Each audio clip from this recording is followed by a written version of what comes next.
សូមថ្វាយបង្គំ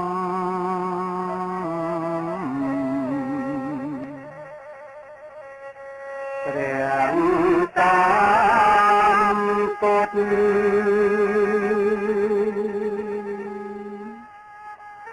ប្រកាបំផុតលោកកា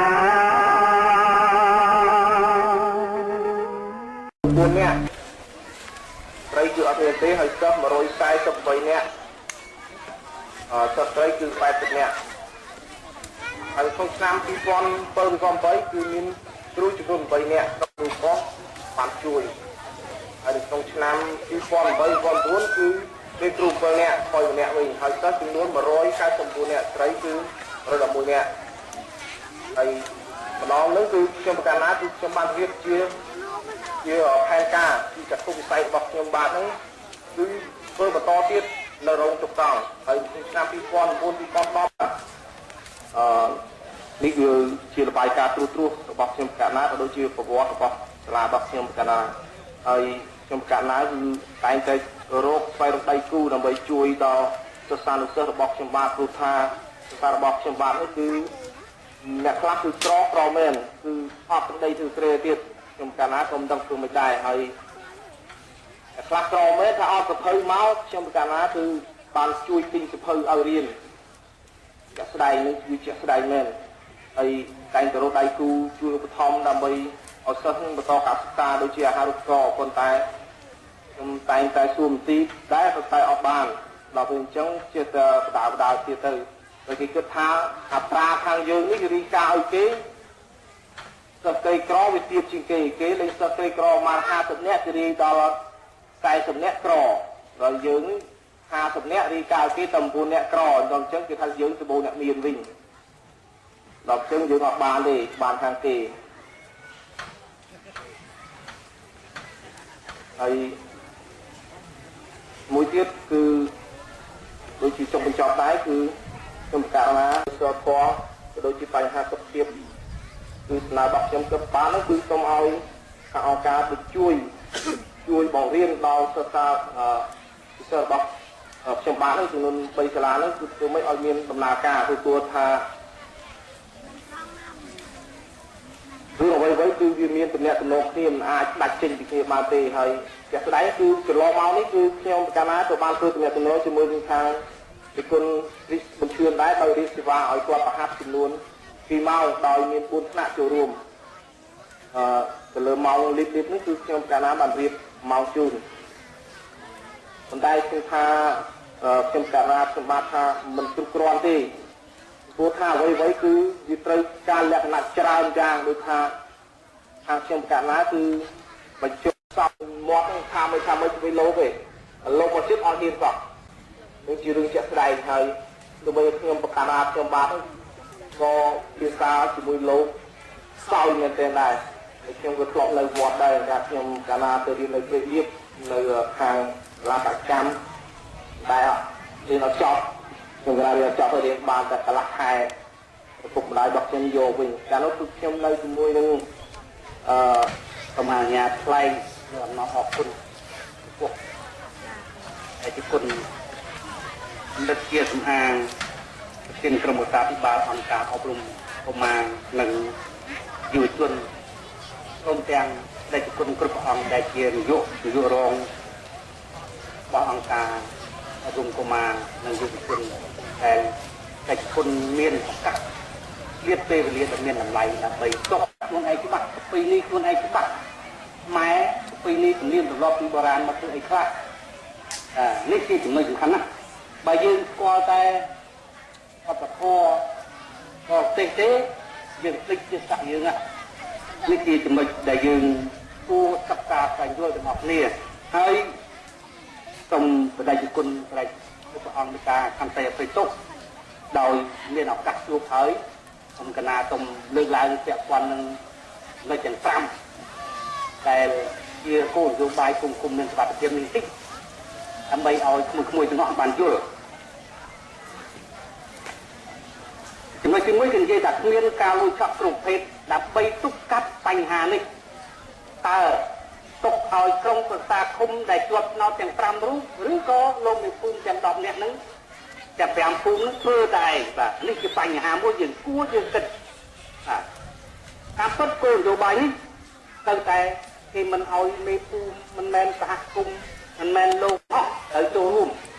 រួមយ៉ាងម៉េចទី1គឺថាប្រជាជនត្រូវតែគោរពច្បាប់ពលមួយឆក់ក្រនជាពលមួយច្បាប់ជាពលមួយច្បាប់ដែលយើងគោរពច្បាប់យើងខ្លាចច្បាប់កណាល្មើសច្បាប់បាត់ល្មើសព្រមតន់គេចាប់យើងដាក់គុកអញ្ចឹងយើងត្រូវខ្លាចត្រូវគោរពច្បាប់តែច្បាប់ហាមិនឲ្យលួចយើងកុំលួចនេះគឺចំណុចទី1ហើយគឺសំខាន់ហើយចំណុចទី2ការរស់នៅត្រូវតែមានសុជីវធម៌អញ្ចឹងបានប្រជាជននាំគំមកឯកសារមកផ្សព្វផ្សាយនេះវាត្រូវចំចំណុចទីចង់បានថាតើមានសុជីវធម៌រស់នៅមានសិលធម៌សេចក្តីថ្លៃថ្នូរចេះគោរពសិទ្ធិមនុស្សចេះគោរពគ្នាទៅវិញទៅមកស្គាល់បុណ្យស្គាល់បាបណាស្គាល់បុណ្យស្គាល់បាបហើយត្រូវយល់ដឹងថាពលលួចឆក់ពីបាត់ល្មើសព្រមទាំងនេះជាចំណុចដែលយើងត្រូវយល់ដឹងអស់នេះហើយបើក្នុងភូមិក្នុងឃុំជាបានគោរពបានមានអាណាលួចឆក់មានពលលួចឆក់ទេវាហើយបានចំណុចទី1ហើយចំណុចទី2មានការជួញដូរមានការចែកចាយនឹងការផលិតគ្រឿងញៀនអាហ្នឹងក៏ត្រូវការយល់ដឹងដែរយល់ដឹងអំពីច្បាប់ខាងគ្រឿងញៀនគេមានឧទាហរណ៍ដែលថ្មីលើរយោគេនិយាយថាមិនមែនតែត្រឹមចៅឈ្មោះនេះទេហេតុណាស់ជាក់ផ្កាយ3ហើយបិទនៅបនល្មើសគុំគិតរឿងគ្រឿងញៀនដាក់នឹងក៏វាអត់នៅលើស្មាបានដែរត្រូវតែបកចេញណានេះជាចំណុចមួយសំខាន់ណាអញ្ចឹងមកជិះគ្រួសារត្រូវដើរឲ្យឆ្ងាយ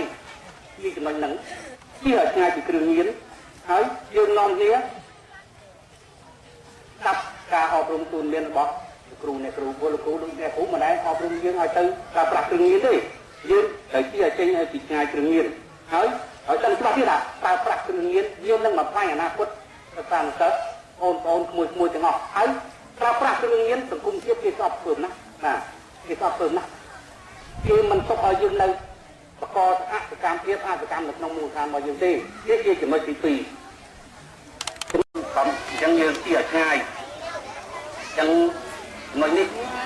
ក្នុងកាលណាសូមតែអភិទោសពីដៃគុណមានក្រុមប្រតាបាលតែគ្រប់អស់នៃការអភិទោសអាចក្នុងឡើងមានឡងអទីចង់ឲ្យតែមួយចៅយើងខ្ញុំដើរតាមទៅដើរតាមទៅឲ្យបានខ្លាយទៅជាយុវជនល្អក្នុងភូមិយុវជនល្អក្នុងភូមិគណៈយុវជនទាំងអស់ក្នុងសាលារៀនល្អមានការរៀនតបគ្នាក្នុងសាលារៀននោះក៏ជាភូមិល្អថាបើថ្ងៃណាក៏មេភូមិមានរឿងតបទៅរហូតតិចរឿងធ្វើហង្សាតិចរឿងវាយតបអត់ទីរបស់ឆ្លោះគ្នានោះគ្មានការរីកចម្រើនទេបាទមានការរីកចម្រើននេះព្រោះយើងអត់បានអីជួយដល់គុំជាតិក៏បានតែធ្វើមិនឲ្យតែខ្លួនយើងបានអស់ក្នុងគ្រួសារឧទាហរណ៍ថាធ្វើស្រីបាន100ខាងចេះចាត់ចែងអ្នកទីអស់ប្រមាណតប្រមាណអ្នកចូលរួមក្នុងកិច្ចការសង្គមធ្វើបុណ្យទៅទានចូលរួមបុណ្យគេណាមានការអភិវឌ្ឍខ្លួនឯងមានលទ្ធភាពចាត់ចែងជាសិក្សានុសិទ្ធដើម្បីបានជាបទពិសោធន៍ក៏ដូចជាទីក្រៅរំលឹកដាស់តឿនដល់បងប្រុសស្រីទាំងអស់បងប្អូនក្មួយគ្រប់រូបណាហើយចង់ឲ្យខ្លួនជាមនុស្សល្អដែរឬទេចង់ជាកូនល្អដែរឬទេចង់ធ្វើតួនាទីជាសិស្សល្អដែរឬទេចង់ធ្វើជាប្រជាពលរដ្ឋល្អរបស់សង្គមជាតិខ្មែរយើងដែរឬទេបើក្មួយគ្រប់រូបក្មួយគ្រប់គ្នាប្រាថ្នាឲ្យចង់ជាកូនល្អ